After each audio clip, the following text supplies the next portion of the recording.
विद्यावारिधि निकेतन में। जैसा कि इससे पहले भी हमने पढ़ाया था नाउन, नाउन में पढ़ाया नंबर, नंबर के बाद पढ़ाया जेंडर। अब हमारा नेक्स्ट टॉपिक आता है प्रोनाउन। प्रोनाउन पढ़ने से पहले आपको क्या करना है, सबसे पहले चैनल को सब्सक्राइब करना है और वीडियो को ज्यादा से ज्यादा शेयर करना है, ठीक है। और जो भी आपको प्रॉब्लम्स हो उसको कमेंट के माध्यम से हमको बताना है। चलो तो अपना टॉपिक स्टार्ट करते हैं। बेटा प्रोनाउन, नाउन के बाद आता है प्रोनाउन। अब हमें प्रोनाउन की जरूरत पड़ी क्यों? प्रोनाउन पहले सबसे पहले जानने की कोशिश करते हैं। प्रोनाउन को हिंदी में क्या बोलते हैं? प्रोनाउन को हिंदी में बोलते हैं सर्वनाम। सर्वनाम कहने का मतलब सबका एक नाम, जितनी भी नाम है सबको लगभग जिस उसमें आता है उसको क्या कर देते हैं, एक नाम दे देते हैं। उसी तरीके से तो नाउन की जरूरत हमें सबसे पहले क्यों पड़ी? मैंने यहाँ पे 2 पॉइंट लिखे हैं। सबसे पहले मैं डेफिनेशन लिखी है, दूसरे में क्यों नाउन प्रोनाउन की जरूरत पड़ी ये लिखा है। पहला पॉइंट जो लिखा है मैंने यहाँ पे वो है pronoun is a word used in place of a noun. Used in place of a noun, यानी कहने का मतलब प्रोनाउन क्या है? संज्ञा के स्थान पर प्रयोग किए जाने वाले शब्द। जो शब्द संज्ञा के स्थान पर प्रयोग किए जाते हैं क्या कहलाते हैं? प्रोनाउन कहलाते हैं, ठीक है।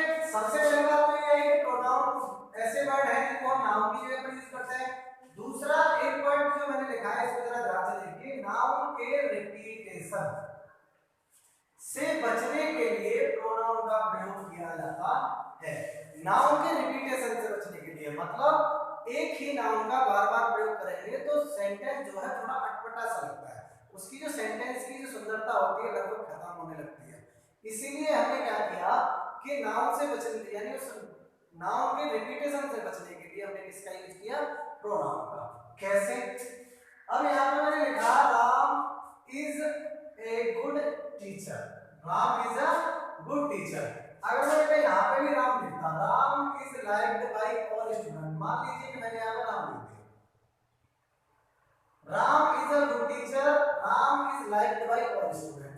बेटा ऐसा नहीं लग रहा कि हम यहाँ पे किसी एक राम के बारे में बात कर रहे हैं, यहाँ पे किसी दूसरे राम के बारे में बात कर रहे हैं।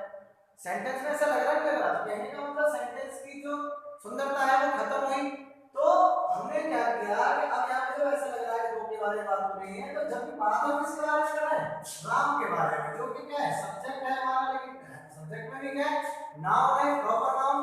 अब इसका रिपीटेशन बार-बार ना हो, इसका रिपीटेशन बार-बार ना हो, इस वजह से हमने क्या किया, इसकी जगह पर एक प्रोनाउन लिया। क्या लिया? ही। अब मान लीजिए यहाँ पे राम की जगह पर सीता होता तो हम यहाँ पे क्या लेते? तो हम यहाँ पे सी लेते, ठीक है। कहने का मतलब according to noun, according to noun ही लिया जाएगा क्या? प्रोनाउन, ठीक है। समझ में आया होगा। अब चलते हैं हम kinds of pronoun. Kinds of pronoun यानी सर्वनाम के प्रकार। सर्वनाम कितने प्रकार का होता है? अब यहाँ पे मैंने 10 प्रोनाउन लिखे हैं जिनके बारे में बाद में एक एक करके जानेंगे, लेकिन ये प्रोनाउन होते कौन कौन से हैं मैंने यहाँ पे एक लिस्ट बनाई है, इसको आप देखेंगे। सबसे पहले आपको क्या करना है, आप इसका एक स्क्रीनशॉट ले लीजिए जिससे कि आपको बाद में कोई परेशानी ना आए, या फिर आप अपने साथ में कॉपी और यदि नोटबुक वगैरह पेन रखें, इस पे आप साथ के साथ इसको लिखते रहें, ठीक है। ले लीजिए स्क्रीनशॉट। चलिए देखते हैं। यहाँ पे पहला है प्रोनाउन, कौन सा? Personal pronoun. पर्सनल प्रोनाउन, जैसा कि इससे ही पता चला पर्सनल। पर्सनल मतलब किसी पर्सनल व्यक्ति के बारे में बोला जाएगा, वस्तु के बारे में बोला जाएगा, वही क्या होगा? पर्सनल प्रोनाउन होगा, जिसको हम हिंदी में बोलते हैं पुरुषवाचक सर्वनाम। क्या बोलते हैं? पुरुषवाचक सर्वनाम। अब यहाँ पे मैंने लिखे पुरुषवाचक सर्वनाम होते कौन कौन से? I, me, we, us, you, he, him, she, her, it, they, them, लगभग 12, ठीक है। अब याद करने की ट्रिक, अब सोच रहे होंगे सर इसको याद कैसे करेंगे? तो बेटा एक बात हमेशा याद रखो, जितने भी सब्जेक्टिव और ऑब्जेक्टिव केस जो होते हैं सब किसमें आता है? पर्सनल प्रोनाउन में आता है। लगभग सारे, मोस्टली सब जो होते हैं इसमें आता है। कैसे? अब कैसे देखो, आई का ऑब्जेक्टिव केस क्या होता है? मी। ये सब्जेक्टिव केस है और ये ऑब्जेक्टिव केस है। इस तरीके से याद कर लेना, आई का मी, वी का अस, यू का सब्जेक्टिव ऑब्जेक्टिव दोनों एक ही रहता है, ही का हिम, सी का हर, इट का भी एक जैसा रहता है, दे का देम। तो याद करना बड़ा आसान हो गया बेटा इस तरीके से। तो कहने का मतलब समझ में आया होगा, आपको ये सारी चीजें याद करनी है, आपको ये सारी चीजें याद करनी है, एक एक करके सबके बारे में मैं डेफिनेशन और सारे यूजेस बताऊंगा इसके, लेकिन फिलहाल मैंने कुछ लिखे हैं इनको आप समझ लीजिए, ठीक है। दूसरा है possessive pronoun. Possessive pronoun, possessive pronoun क्या होता है? अधिकारवाचक सर्वनाम। अधिकारवाचक सर्वनाम यानी किसी वस्तु पे क्या बताता है? अपना अधिकार बताता है, ठीक है। अब अधिकार बताने में कौन कौन से आते हैं? Mine, ours, yours, his, hers, theirs. अब आप सोच रहे होंगे कि सर एक बात बताइए, ये अधिकार बताने में तो माई का भी प्रयोग होता है बेटा, लेकिन माई पजेसिव प्रोनाउन नहीं है, वो पजेसिव एडजेक्टिव है, ठीक है। किसी नाउन या प्रोनाउन से पहले ही आकर तो उसकी विशेषता बताता है, उस पे अपना अधिकार जमाता है, तो वो एडजेक्टिव हुआ, ठीक है। लेकिन एक यहाँ पे बात ये भी है, ये जो हिज है हमारा, ये पजेसिव एडजेक्टिव भी है और पजेसिव प्रोनाउन भी है, याद रखना है। तो कौन कौन से हो गए possessive pronoun? Mine, ours, yours, his, hers, theirs. Okay, next चलते हैं demonstrative pronoun. Demonstrative pronoun, demonstrative pronoun कौन कौन से होते हैं? संकेतवाचक, यानी किसी नाउन या प्रोनाउन की तरफ संकेत करते हैं, नाउन की तरफ संकेत करके बताते हैं। कौन कौन से होते हैं? दिस, दैट, दीस, दोस। एक सच भी होता है, ठीक है। कौन कौन से होते हैं? This, that, these, those. This क्या? निकट की वस्तु है, दैट दूर की, ये प्लूरल में यूज होते हैं निकट के लिए और दूर के लिए। समझ में आया कौन कौन से हो गए? दिस, दैट, दीस, दोस, और एक होता है सच, ठीक है।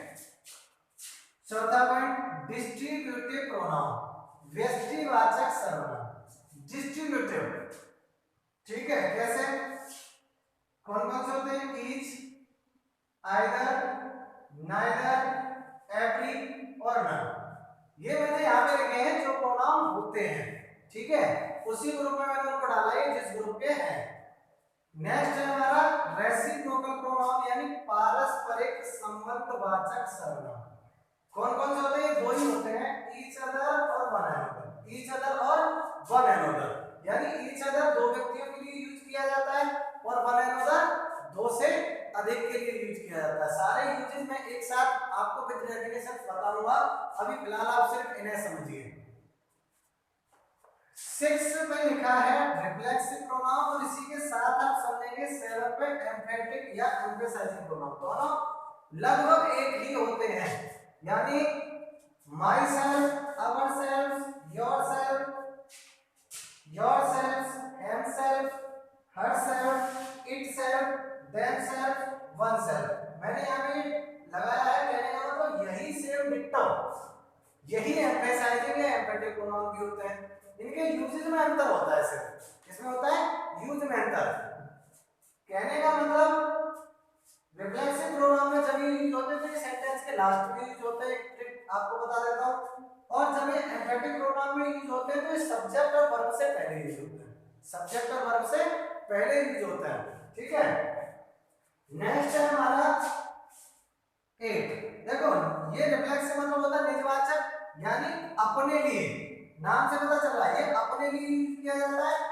ये दबाव सूचक, ये सब्जेक्ट पर दबाव डालने के लिए काम करता है, ठीक है। होते दोनों सेम ही हैं। इंडेफिनिट प्रोनाउन, इंडेफिनिट से ही पता चल रहा होगा कि अनिश्चयवाचक सर्वनाम होता है, और अनिश्चयवाचक सर्वनाम कौन कौन से होंगे? नहीं, अनिश्चय दिनों की संख्या कहीं ज्ञात न हो पाए कितने, कौन कौन से? Everybody, somebody, nobody, anybody, everybody, someone, no one, anyone, everything, something, nothing, anything, all, some, any, both, another, much, few, little। ये सब क्या है? ये सब इंडेफिनिट प्रोनाउन के अंतर्गत आता है। किसके अंतर्गत आता है बेटा? इंडेफिनिट प्रोनाउन के अंतर्गत। नेक्स्ट पॉइंट है 9 रिलेटिव प्रोनाउन। रिलेटिव प्रोनाउन का मतलब संबंधवाचक, ये किसी सब नाउन या प्रोनाउन से क्या बताते हैं? संबंध बताने का काम करते हैं। क्या बताते हैं? संबंध। कौन कौन से? Who, whom, whose, which, that, ये सब क्या है? रिलेटिव प्रोनाउंस हो गए। और नंबर 10 इंटरोगेटिव प्रोनाउन, प्रश्नवाचक जो प्रश्न पूछने का काम करते हैं। Who, whom, whose, which, if, is, ये सब क्या हुए? संबंध बताने का काम करेंगे, वो रिलेटिव हो गए। और प्रश्न पूछने का काम करेंगे, वो कौन से हो गए? इंटरोगेटिव हो गए। तो आशा करता हूं आपको ये सारी चीजें समझ में आई होंगी। अब एक एक कर इनके बारे में पढ़ते हैं, ठीक है? तो चलिए अब पढ़ेंगे पर्सनल प्रोनाउन के बारे में।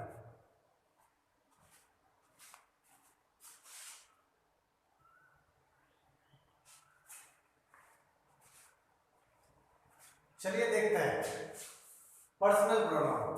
पर्सनल प्रोनाउन क्या होता है बेटा? पर्सनल प्रोनाउन जो होता है उसको मैंने आपको बताया था व्यक्तिवाचक, पुरुषवाचक। पुरुषवाचक सर्वनाम डेफिनेशन पढ़ लेते हैं। Pronoun which are used in place of names of, यानी प्रोनाउन जो होते हैं ये वाले प्रोनाउन, पर्सनल प्रोनाउन किस जगह पे यूज किए जाते हैं? नेम्स ऑफ, किस किन किन के नामों पे? पर्सन्स और थिंग्स, यानी व्यक्ति और वस्तुओं, यानी व्यक्ति और वस्तुओं के नाम से यूज किए जाते हैं। अब पर्सनल प्रोनाउन को कितने पार्ट में बांटा बेटा मैंने? 3 पार्ट में। कितने पार्ट में?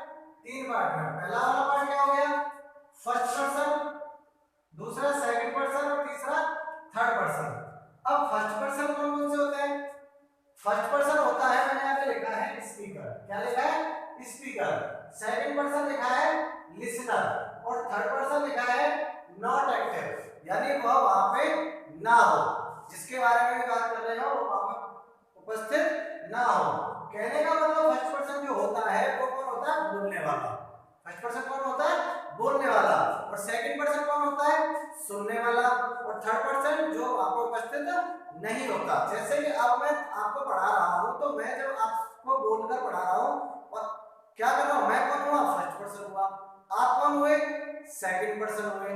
अगर मान लीजिए आपको कोई प्रॉब्लम है, वो आप मुझसे पूछना चाह रहे हो, और जो आप मुझसे पूछोगे तो बोलने वाले कौन हुए? आप हुए, ठीक है? तो क्या हो जाओगे? आप फर्स्ट पर्सन हो जाओगे, मैं कौन हो जाऊंगा? Second person. या पूरी क्लास, तो पूरी क्लास कैसे हो जाओगे? हम सब हो जाओगे। तो आई और वी क्या हो जाएंगे? फर्स्ट पर्सन के प्रोनाउन होंगे। और सेकंड पर्सन क्या रहता है? यू रहता है। क्या रहता है? यू। और थर्ड पर्सन में कौन कौन से आ जाएंगे? ही, सी, इट और दे। समझ में आ रहा है? समझ में आया होगा? चलो कोई दिक्कत नहीं, और ज्यादा समझ में आ जाएगा।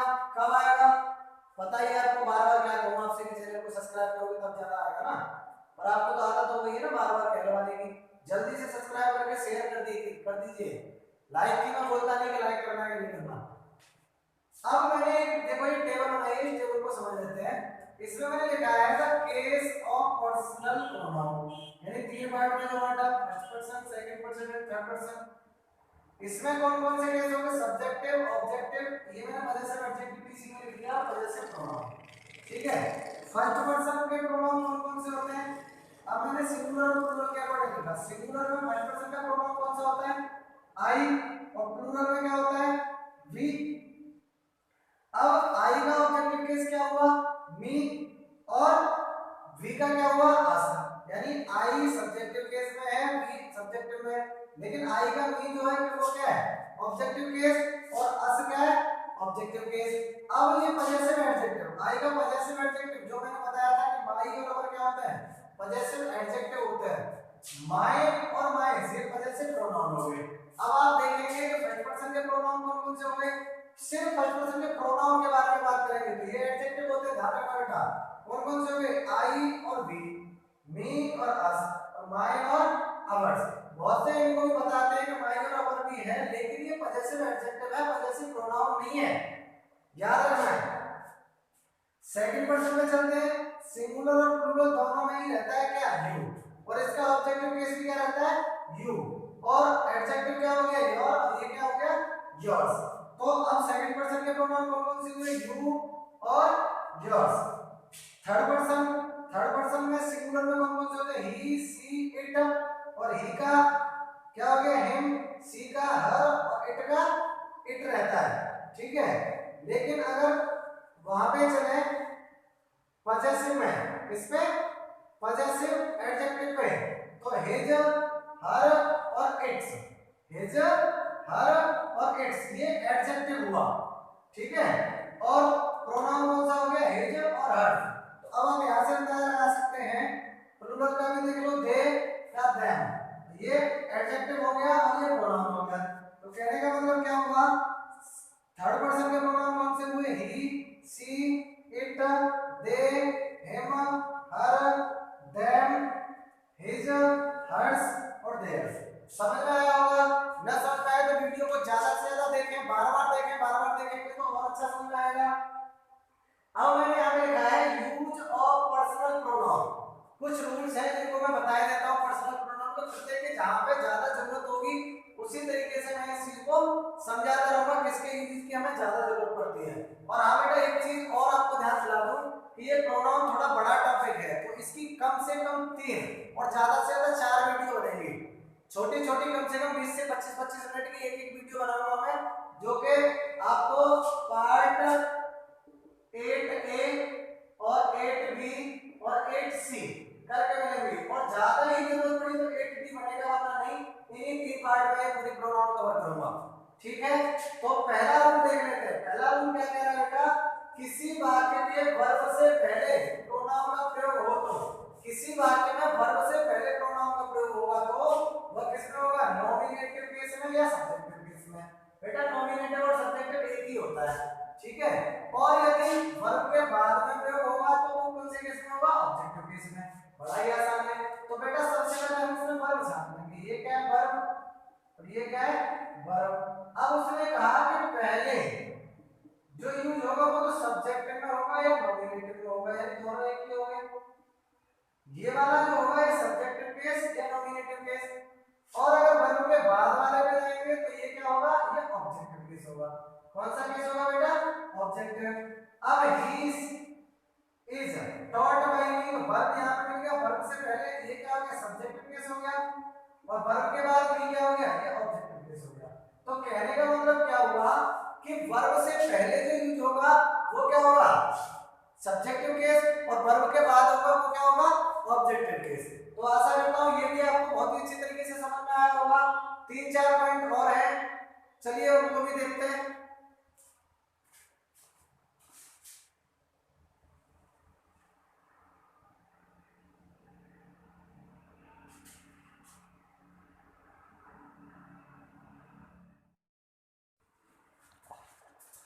चलिए देखते हैं रूल नंबर 2।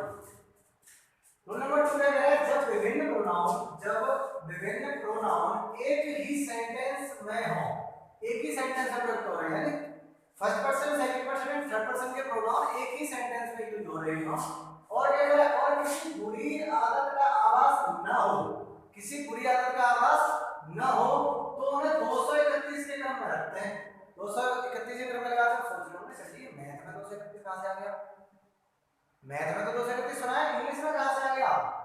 तो अब इंग्लिश में 231 क्या होता है बेटा, बड़ा ही आसान है समझना, बस ये थोड़ा एक ट्रिक के माध्यम से मैंने लिख दिया है 231। आपको करना क्या है, 231 का मतलब हो गया second person, third person and first person, second person, third person and first person.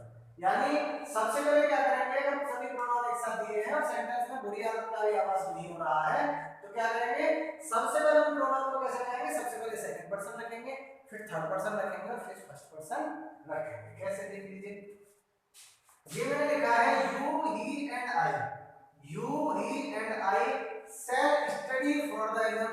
देखो स्टडी फॉर द एग्जाम यानी एग्जाम की तैयारी कर रहे हैं, एग्जाम के लिए अध्ययन कर रहे हैं, तो आदत तो अच्छी है, बुरी तो है नहीं। एग्जाम के लिए पढ़ना बुरी आदत होती है क्या, अच्छी आदत है ना। तो जब अच्छी आदत है तो सबसे पहले सेकंड पर्सन रखेंगे। तो यहाँ पे देखो सबसे पहले कौन सा पर्सन रखा है, सेकंड है, यहाँ पे थर्ड है और यहाँ पे फर्स्ट है। यानी इनको ऐसे नहीं कर सकते, यू, ही एंड आई तो है, ये तो सही है, ऐसे नहीं कर सकते कि ही, यू एंड आई या आई, यू एंड ही, इस तरीके से नहीं लगा सकते। इस तरीके से क्या हो जाएगा, गलत हो जाएगा। जबकि अगर अच्छी आदत का आवाज हो तो क्या करेंगे, 231 के क्रम में लगाएंगे। ये किस क्रम में लग गया, 231 के क्रम, ठीक है। अब देखो ही एंड आई, ही एंड आई यानी दो ही प्रोनाउन दे रखे हैं, तीनों प्रोनाउन नहीं है, तो ही क्या है, थर्ड पर्सन है, और ये क्या है, फर्स्ट पर्सन। तो कहने का मतलब 31 के क्रम में हो गया, क्योंकि सेकंड पर्सन इसमें है नहीं। He and I have finished our work, अपना कार्य समाप्त कर चुके हैं। तो अपना कार्य समाप्त कर चुके हैं मतलब अच्छा काम है ना, कार्य समाप्त करना, अपना स्कूल का काम सारा वर्क करना, अपना सब कुछ क्या है, अच्छी आदत है। तो अच्छी आदत तो किसमें लगेगा, 231 में। जबकि सेकंड पर्सन नहीं है तो किसके क्रम में लगेगा, 31 के। You and he, you and he यानी सेकंड पर्सन और थर्ड पर्सन। तो बेटा आपको ये 23 ही रहेगा ना। तो अब ये ना सोचें कि कहने का मतलब क्या हुआ कि तीनों वर्ग ही एक साथ, तीनों प्रोनाउन ही एक साथ होंगे तभी हम 231 के क्रम में रहेंगे। तीनों नाम ही हो तो जो नहीं है बस उसको हटा दो, बाद में इसी क्रम में रहेंगे 231 के क्रम में। सेकंड नहीं है तो 31 के क्रम में रहेंगे, सेकंड नहीं है तो 31 के क्रम में रहेंगे, और फर्स्ट नहीं है तो किस में रहेंगे, 23 के क्रम में रहेंगे। ऐसे ही कहने का मतलब क्या हुआ, थर्ड नहीं होगा तो 21 के क्रम में रहेंगे। समझ में आया ना। अगर अच्छी आदत का आवाज होगा तो 231 के क्रम में लगाएंगे। लेकिन ये रूल नंबर 3 थोड़ा उल्टा है। ये क्या करें, जब विभिन्न प्रोनाउन एक ही सेंटेंस में प्रयुक्त हो और उसमें अपना दोष स्वीकार किया जा रहा हो, अपना दोष स्वीकार किया जा रहा हो, तो क्या होता है, अथवा कोई बुरी आदत, बुरी बात कही गई हो, तो प्रोनाउन किस क्रम में रखेंगे, 123। 123 मतलब फर्स्ट पर्सन, सेकंड पर्सन और थर्ड पर्सन। ठीक है। अब बुरी आदत का आभास कैसे होगा, ये कह रहा है I you and he, I you and he यानी फर्स्ट पर्सन, सेकंड पर्सन और ये थर्ड पर्सन। क्या हो गया, 123 हो गया, मतलब बुरी बात कही गई है। पता चल जाएगा अपने आप ही, you made a blunder, blunder होता है बहुत बड़ी भूल करना, बहुत बड़ी भूल, तो अपना गलती स्वीकार करना है कि हमने बहुत बड़ी भूल की है। ठीक है, तो क्या हो गया, तो इसको किस में रखेंगे, 123 के क्रम में। अब देखो ये क्या, यू एंड ही मतलब 2 और 3 आया, तो 2 और 3 23 के क्रम में है, मतलब फर्स्ट पर्सन नहीं हो सकता है, अब है नहीं, तो क्या हो गया, 23 के क्रम में रखा जाएगा। गलती हुई, मिस्चीफ, मिस्चीफ में शरारत, यानी वो क्या कह रहा है, तुमने और उसने क्या ये शरारत की है, तो शरारत में क्या हो गया, अपना दोष स्वीकार किया ना। जब इसमें अपना दोष स्वीकार किया जाएगा क्या हो जाएगा, 123 के क्रम में लगाएंगे। लेकिन बेटा एक रूल और है, ये रूल क्या कह रहा है, जब प्रोनाउन बहुवचन में हो, तीनों प्रोनाउन किसमें हो, बहुवचन में, तो भी 123 के क्रम में लगाएंगे, तो भी 123 के क्रम में लगाएंगे। कैसे, वी प्लूरल है, यू प्लूरल है, दे प्लूरल है, तो क्या हो गया, ये भी प्लूरल, ये भी प्लूरल, ये भी प्लूरल, मतलब 1 2 3 यानी फर्स्ट सेकंड थर्ड, यानी 123 के क्रम में लग गया। अब मुझे सेंटेंस का अर्थ देखने की जरूरत नहीं है, अब मैं क्या करूंगा, मुझे तो सिर्फ ये देखना है ना तीनों प्रोनाउन अगर हमारे प्लूरल है तो क्या कर देंगे बेटा, see the first to third, यानी फर्स्ट सेकंड थर्ड, पहले फर्स्ट पर्सन, सेकंड पर्सन, फिर थर्ड पर्सन। समझ में आ गया। रूल नंबर 5 क्या कह रहा है, वर्ब हो, लाइक हो, बिटवीन हो, बट हो, एक्सेप्ट हो और प्रीपोजिशन हो, इनके बाद जो भी आएगा वो ऑब्जेक्टिव केस में यूज होगा। जो भी होगा किसमें होगा, ऑब्जेक्टिव केस में। कैसे, किस के बाद में, वर्ब के बाद में, like, between, but, except, preposition, objective case में यूज होंगे। इनके बाद जितना भी जो भी होगा किसमें यूज होगा, ऑब्जेक्टिव केस में यूज होगा। समझ में आया बेटा। चलिए 1 मिनट और,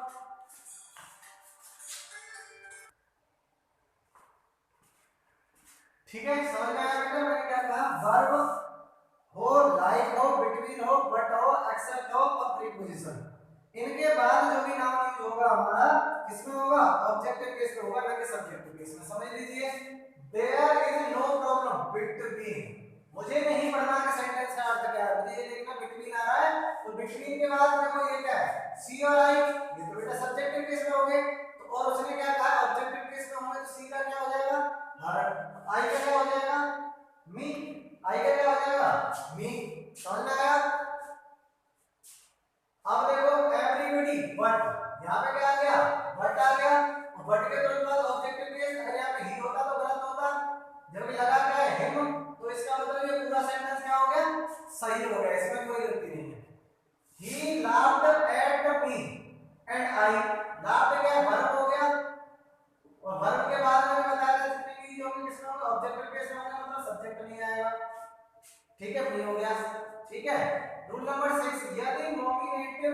बीच तुलना हो, यानी सब्जेक्टिव के बीच तुलना हो, नॉमिनेटिव केस है सब्जेक्ट के बीच में तुलना हो, तो क्या होगा, एज और देन के बाद नॉमिनेटिव केस ही आएगा।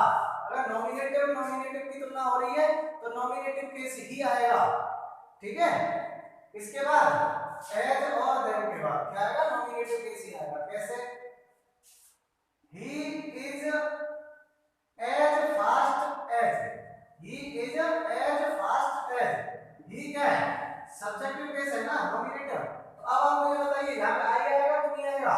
मैंने ऊपर बताया है कि अगर नॉमिनेटिव केस हो और नॉमिनेटिव केस की तुलना अगर नॉमिनेटिव केस से ही करेंगे तो बेटा किस एज और देन के बाद क्या आएगा, ऑब्जेक्टिव नहीं सब्जेक्टिव केस आएगा। क्या आएगा, सब्जेक्टिव केस। आई हो गया, आई रन फास्टर, यानी आई क्या हो गया, subjective case.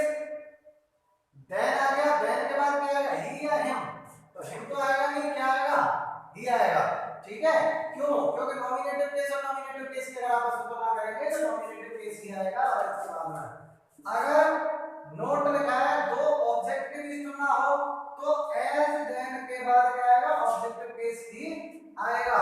I know you as much as, I know you as much as, तो बेटा एक बात बताओ, यानी वो क्या कह रहा है, आई नो यू मैं तुम्हें जानता हूं, एज मच एज ही या हिम, तो बेटा यू तो सब्जेक्टिव भी है और ऑब्जेक्टिव भी है, ठीक है। लेकिन यहाँ पर ऑब्जेक्ट और ऑब्जेक्ट की तुलना कर रहे हैं हम, तो क्या आएगा, हिम।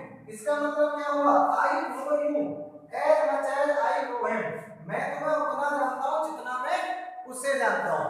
तो आज की वीडियो में सिर्फ इतना ही। आशा करता हूं कि आपको ये मेरा जो पार्ट है 8A प्रोनाउन का बहुत ही अच्छे तरीके से समझ में आया होगा। तो अब बहुत जल्दी से आपको क्या करना है, वीडियो को लाइक करना न करना आपके ऊपर है, आपको सिर्फ और सिर्फ चैनल को सब्सक्राइब करना है और उन बच्चों तक भेजना है जो बच्चे घर पर बैठकर पढ़ाई करना चाहते हैं। धन्यवाद।